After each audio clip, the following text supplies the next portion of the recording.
privilégio que nós temos de meditar na palavra de Deus. Hoje, Jó 32 até o 34. Vamos pedir que Ele nos conduza? Meu Deus e Pai, eu entrego a meditação da Tua palavra em Tuas mãos e peço que o Senhor nos conduza. Como eu sempre digo, a palavra é Tua, não é minha. A boca é minha, mas o Senhor a use para falar com a gente, para iluminar o nosso entendimento, para nos mostrar onde estamos falhando, errando, para que possamos Te conhecer cada vez mais. Isso me faz lembrar do homem que buscava o tesouro no campo. É o que nós estamos fazendo, buscando esse tesouro na Tua palavra. Amém. Então hoje Jó 32, 1 diz assim: Então aqueles 3 homens cessaram de responder a Jó, porque era justo aos seus próprios olhos. E acendeu-se a ira de Eliú, filho de Baraquel, buzita, da família de Rão. Contra Jó se acendeu a sua ira, porque se justificava a si mesmo mais do que a Deus. Também a sua ira se acendeu contra os seus 3 amigos, porque, não achando que responder, todavia condenavam a Jó.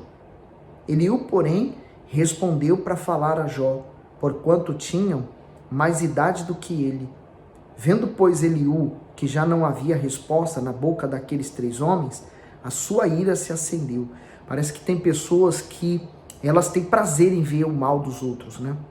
Já não basta o que a pessoa está vivendo, ela quer afundar, ou ela quer achar de algum meio, né, de acusar aquela pessoa. Assim foi esse homem aqui.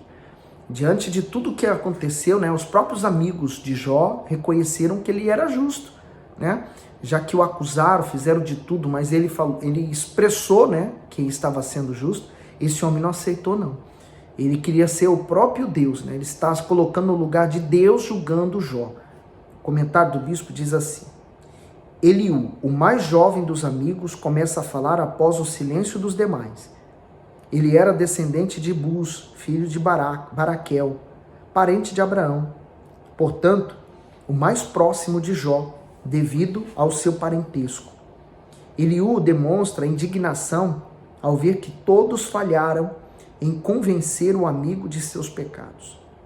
Em seu discurso, em vez de conselhos, ele se encheu de ira e de argumentos para dizer o quanto Jó estava errado. A ira é um sentimento inerente ao ser humano.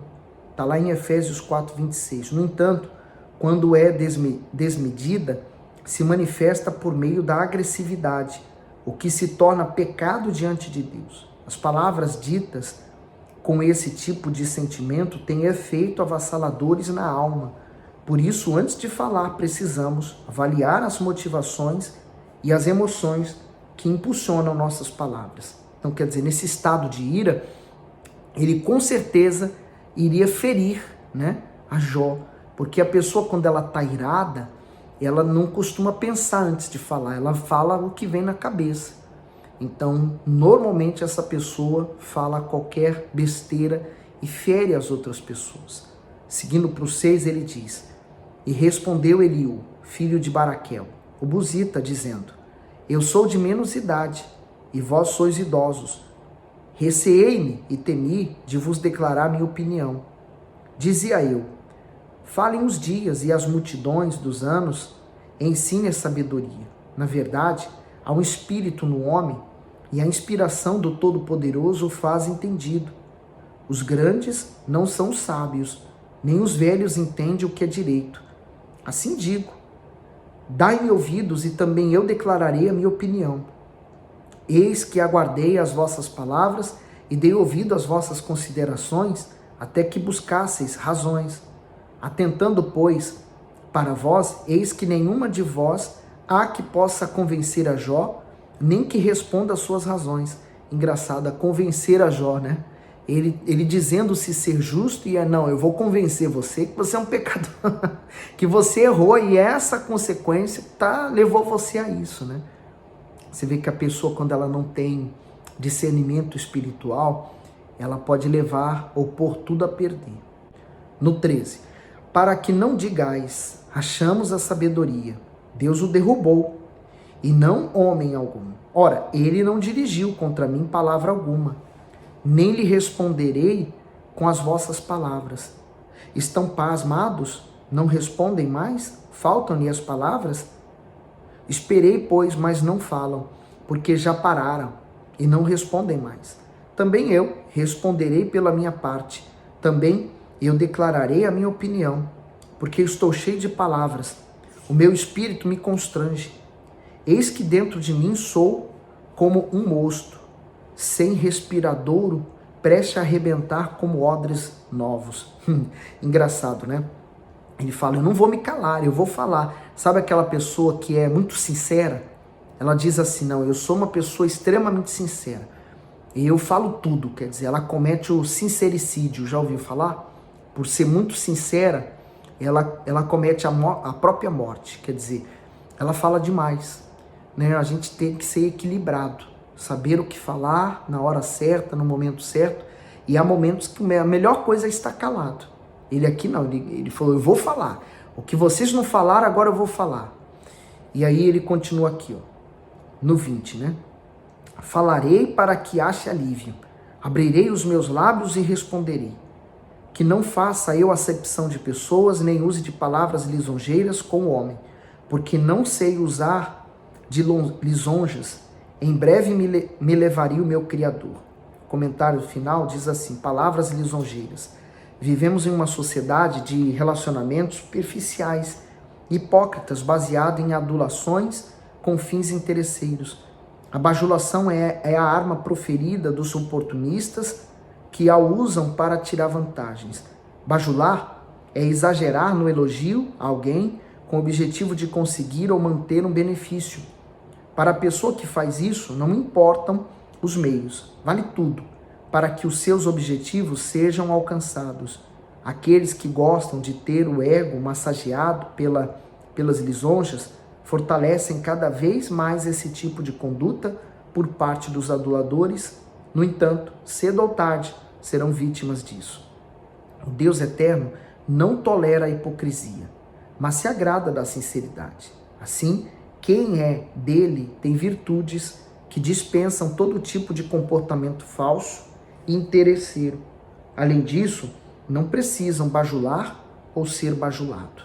Esse amigo agora vai dar a palavra dele, né? Vai dar a voz dele. Agora Jó 33.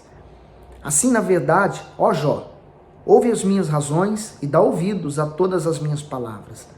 Eis que já abri a minha boca, já falou a minha língua debaixo do meu paladar. As minhas razões provam a sinceridade do meu coração, e os meus lábios proferem o puro saber. O Espírito de Deus me fez, e a inspiração do Todo-Poderoso me deu vida. Se podes, responde-me, põe em ordem as tuas razões diante de mim e apresentar-te. Eis que vim de Deus, como tu, do barro também eu fui formado. Eis que não te perturbará o meu terror, nem será pesado sobre ti a minha mão. Na verdade, tu falaste aos meus ouvidos e eu ouvi a voz das tuas palavras. Dizias, limpo estou, sem transgressão, puro sou e não tenho iniquidade. Então, ele está replicando, né, o que Jó havia dito, porque Jó se considerou justo, né, que ele não merecia estar passando por aquilo. E os amigos queriam convencer ele de que era justo o que ele estava passando, porque ele pecou contra Deus. E eles queriam tirar uma confissão de Jó, né? O comentário do bispo diz, limpo estou. Jó foi acusado injustamente por Eliú de ter dito que não possuía pecados, pois se considerava puro. No entanto, Jó só defendia sua integridade e dizia que observava e praticava os preceitos do Altíssimo. Em momento algum ele disse que era um homem absolutamente perfeito. Ser cristão não é uma tarefa fácil, pois sempre haverá dedos acusadores apontando para as nossas falhas. Aliás, a cobrança de um bom proceder é maior para os servos de Deus do que para com os que não são. Por isso, uma comunhão sincera com o Eterno é extremamente importante para permanecer firme na fé. Apesar das acusações do diabo, das cobranças das pessoas, das incompreensões dos amigos e do desprezo dos entes queridos, quem é servo de Deus sobrevive espiritualmente a tudo. Não há nada melhor do que uma consciência limpa. Quando o diabo vem, até porque o diabo tem, dos nomes dele, ele chama-se acusador. Então, quando ele vem nos acusar, e nós temos a nossa consciência limpa, e ela nos mostra isso, né? No fundo, nós sabemos quando estamos errados e quando estamos certos. Então, nós podemos citar a palavra de Deus para o diabo, porque ele diz, se nós confessarmos, o 1 João 1,9, se eu não estou em erro, se nós confessarmos nossos pecados a Deus, Jesus é fiel e poderoso para nos perdoar. Então eu já estou perdoado. Já pode acusar quanto ele quiser. 10. Eis que procura pretexto contra mim e me considera como seu inimigo. Olha só, ele está pondo palavras já na boca de Jó, dizendo que Jó considerava ele inimigo. No 11. Põe no tronco os meus pés e observa todas as minhas veredas. Eis que nisto não tens razão. Eu te respondo, porque maior é Deus do que o homem. Porque eles achavam que Jó estava se colocando na posição de Deus, que ele era o bom, mas estava sofrendo. Então havia uma incoerência na cabeça deles, né? No 13. Por que razão contendes com ele, sendo que não responde acerca de todos os seus feitos? Antes Deus fala 1 e 2 vezes, porém ninguém atenta para isso. Em sonho ou em visão noturna, quando cai sono profundo sobre os homens e adormecem na cama. Então o revela ao ouvido dos homens, ele sela a sua instrução. Hoje, o Senhor Jesus disse que o Espírito Santo ele faz isso. Ele nos guiaria a toda a verdade, ele nos faria lembrar de toda a verdade, da palavra de Deus, né? E ele também nos convenceria do pecado.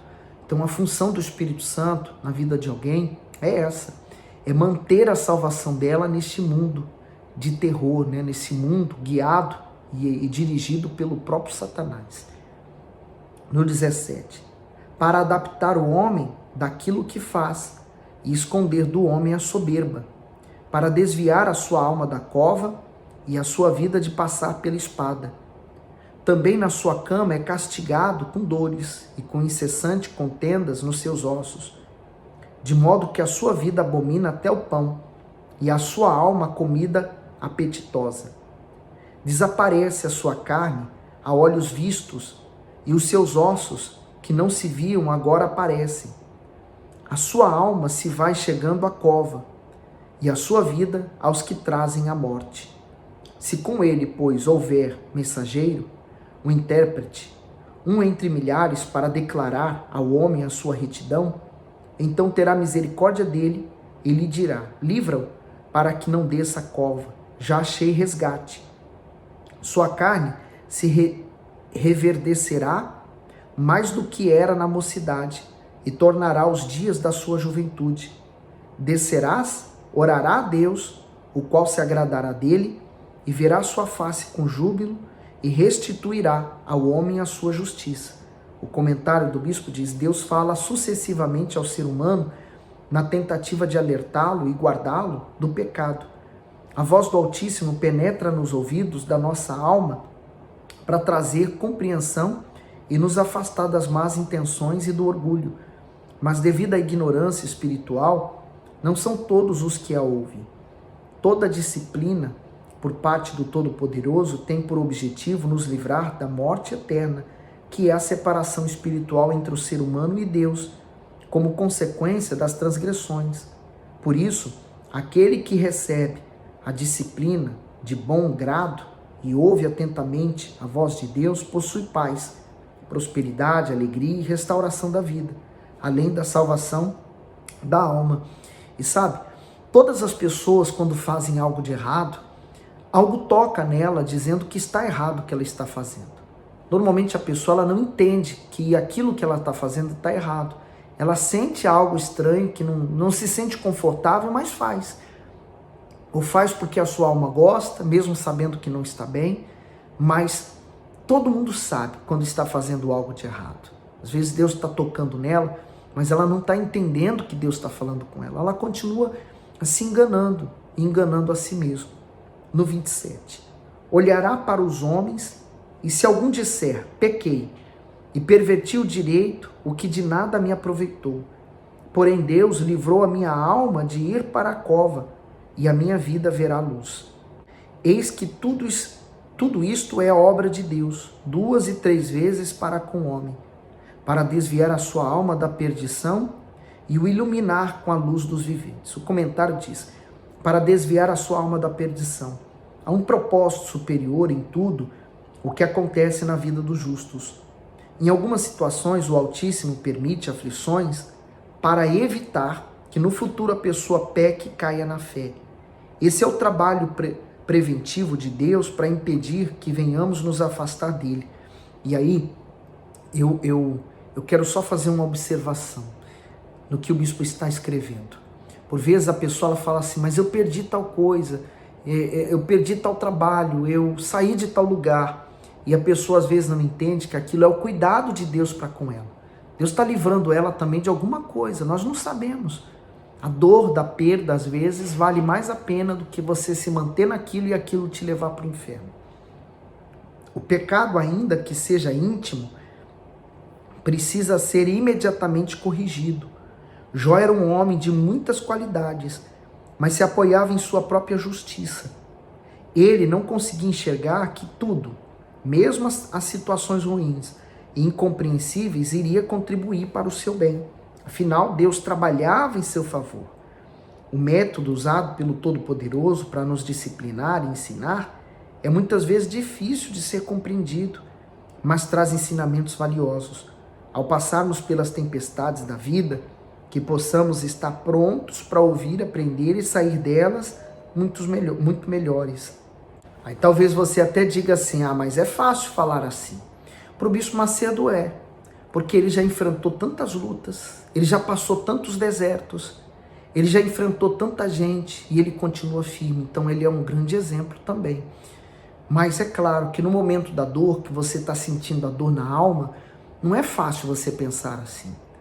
Por isso a necessidade de você buscar a Deus, né? Nesses momentos de dor, de aflição, você não agir pelo coração. O coração é impossível, né? Ele quer agir já. O coração é assim, imediatista. Né? Ele quer algo rápido, já. Uma solução que alivia aquela dor de imediato. Já a fé não. A fé nos faz enxergar os motivos daquilo. E é diferente. E aí, seguindo o texto 31. Escuta, pois, ó Jó, ouve-me, cala-te, e eu falarei. Se tens alguma coisa que dizer, responde-me, fala, porque desejo justificar-te. Se não, escuta-me tu, cala-te e ensinar-te-ei a sabedoria. um menino querendo ensinar Jó como se comportar. Aí agora o 34. Respondeu mais Eliú dizendo, ouvi vós, sábios, as minhas razões, e vós, entendidos, inclinai os ouvidos para mim. Sabe, eu estou aqui pensando também, né? Quando a pessoa quer ajudar outra, ela gosta da outra, né? Ela termina no desejo, né, ardente de querer ajudar aquela pessoa, ela termina atrapalhando. É assim que eu estou vendo os amigos de Jó. No fundo, eles gostavam de Jó. Então, eles queriam, de alguma forma, tentar ajudar Jó, mas estavam atrapalhando ainda mais. Né? Para não enterrar muito esses amigos de Jó. Né? 3. Porque o ouvido prova as palavras, como o paladar experimenta a comida. O que é direito escolhamos para nós, e conheçamos entre nós o que é bom. Porque Jó disse, sou justo e Deus tirou o meu direito. Apesar do meu direito, sou considerado mentiroso. A minha ferida é incurável, embora eu esteja sem transgressão. Que homem há como Jó, que bebe a zombaria como água? E caminha em companhia dos que praticam iniquidade e anda com homens ímpios? Porque disse, de nada aproveita o homem comprazer-se com Deus, em Deus. Portanto, vós, homens de entendimento, escutai-me. Longe de Deus esteja o praticar a maldade, e do Todo-Poderoso cometer a perversidade. De fato, não é Deus que faz o mal à pessoa, né? A gente sabe que no princípio desse livro aqui, quem foi que deu início a esse sofrimento de Jó, né? Um teste, porque o Satanás, por não conhecer o interior do ser humano, ele achou que Jó iria negar a Deus. E Deus sabia quem era Jó. E aqui está expressando agora através desse livro para nós, um exemplo do que nós temos que ser e não ter. Às vezes o ser humano ele se liga muito em ter as coisas, né? O possuir vai mostrar que está bem. Quando ele está bem, mostra que ele está bem com Deus. E às vezes é um reflexo negativo, é mentiroso, né? E aí continuando no 11. Porque segundo a obra do homem, ele lhe paga e faz a cada um segundo o seu caminho. Também, na verdade, Deus não procede impiamente, nem o Todo-Poderoso perverte o juízo. Quem lhe entregou o governo da terra?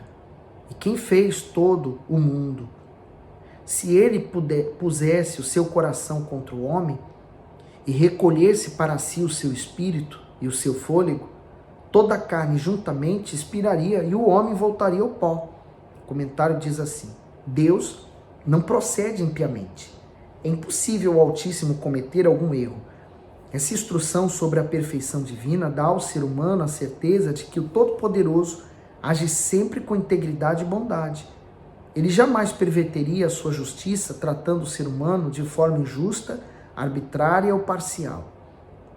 O Senhor procede assim por causa da sua natureza e não por se manter como Deus, pois seu reinado é eterno. Afinal, não foram mãos humanas que colocaram o Altíssimo em seu trono. Por isso, jamais será destituído dele. Da mesma forma que o Senhor concedeu vida ao ser humano, ao soprar em suas narinas, poderia tomá-la, pois ela lhe pertence. Mas ele não pensa apenas em si mesmo. Ao contrário, continua sustentando o homem com seu poder. Normalmente há um ditado que diz assim: quando a esmola é demais, o santo desconfia, né? Com Deus não é assim. Ele é bom, ele é justo, né? Ele é amoroso, mas por natureza, ele não se esforça para ser assim. O ser humano não. Ele quer ser bom com o próximo, às vezes ele se esforça, mas chega um momento que ele já não consegue mais. Ele quer ser amoroso, mas quando não há um retorno do amor dele, então ele para. Ele quer servir o próximo, mas se não houver um retorno do próximo, ele não faz mais. Já Deus não é assim. A natureza de Deus é perfeita. Então nele não há iniquidade. Por isso que a Bíblia diz que ele não é homem para mentir, nem filho do homem para se arrepender. No 16. Se, pois, há em ti entendimento, ouve isto. Inclina os ouvidos ao som da minha palavra. Porventura, o que odiasse o direito se firmaria? E tu condenarias aquele que é justo e poderoso? Ou dir-se-á a um rei, ó vil, ou aos príncipes, ó ímpios, quanto menos aquele que não faz acepção das pessoas de príncipes, nem estima o rico mais do que o pobre, porque todos são obra de suas mãos. Então, diante de Deus, o rico, o pobre, o príncipe, o rei, o pobre, o mendigo, somos todos iguais. Aliás, todos temos uma alma, né? Seja ele negro, branco, amarelo, pardo, moreno, não importa a cor, a raça, a nacionalidade, somos almas. É isso que Deus enxerga. O comentário do bispo diz: não estima o rico mais do que o pobre. Deus governa o mundo sem fazer acepção de pessoas. Isso significa que todos têm acesso à sua justiça e benignidade e podem ser cuidados pessoalmente por Ele, desde que tenham fé para chamar a sua atenção. Frequentemente vemos familiares, governantes e amigos falharem, mas o Altíssimo nunca desapontou aqueles que o invocam, independentemente da sua condição social, econômica, intelectual ou cultural. Seguindo para o 20. Eles, no momento, morrem, e até a meia-noite os povos são perturbados e passam, e os poderosos serão tomados por mão humana, porque os seus olhos estão sobre os caminhos de cada um, e ele vê todos os seus passos. Não há trevas nem sombra da morte onde se escondam os que praticam iniquidade, porque Deus não sobrecarrega o homem mais do que é justo, para o fazer ir a juízo diante dele. Quebranta aos fortes sem que se possa inquirir, e põe outros em seu lugar. Ele conhece, pois, as suas obras, de noite os transtorna e ficam moídos. Ele os bate como ímpio que são, à vista dos espectadores. Porquanto se desviaram dele e não compreenderam nenhum de seus caminhos, de sorte que o clamor do pobre subisse até ele e que ouvisse o clamor dos aflitos. Se ele aquietar, quem então inquietará? Se encobrir o rosto, quem então o poderá contemplar? Seja isso para com o povo, seja para com um homem só, para que o homem hipócrita nunca mais reine e não haja laços no povo. Na verdade, quem a Deus disse: suportei castigo, não ofenderei mais. O que não vejo, ensina-me tu. Se fiz alguma maldade, nunca mais a hei de fazer. Vira de ti como há de ser a recompensa para que tu rejeites? Faze tu, pois, e não eu, a escolha. Fala logo o que sabes. O comentário do bispo diz: não ofenderei mais. No seu discurso, Eliú fala das pessoas que aprendem com o seu próprio pecado. As consequências oriundas do erro normalmente fazem com que o ser humano se arrependa. Porém, não são todos que tomam essa atitude diante da dor. Quantas são as pessoas que estão enveredadas em caminhos errados, como o vício, a prostituição e a mentira, e embora experimentem o fracasso, não reconheçam a insensatez de seus atos. E aí, seguindo o texto, diz: os homens de entendimento dirão comigo, e o homem sábio que me ouvir. Jó falou sem conhecimento, e as suas palavras falta prudência. Pai meu desejo é que Jó seja provado até o fim pelas suas respostas a homens malignos, porque ao seu pecado acrescenta a transgressão. Entre nós bate palmas e multiplica contra Deus as suas palavras. Quer dizer, ele não sabia muito bem o que estava falando para Jó, né? Ele não tinha tanta certeza sobre o que ele estava falando. Mas, infelizmente, ele estava tentando ajudar Jó, atrapalhando. Bem, e você? Como é que você tem estado? Você tem ouvido a voz de Deus? Será que você tem sido sensível à voz de Deus quando Ele fala com você? Procure ver, analise a si mesmo, tá bem? Hoje nós terminamos por aqui. Agora você vai ter um período de descanso, né? Assim por dizer. Se você faltou em algum vídeo, né? Você não conseguiu ouvir, então volte atrás, escute. Se você achou forte alguma das meditações e quer voltar a ouvir, ouça. Ou pegue a Bíblia e volte a ler o que você leu até aqui, né? O que Deus tem falado com você? Põe nos comentários, deixa o seu gosto, partilhe com alguém, tá certo? Evangelize, fale de Jesus todos os dias. Que Deus abençoe você.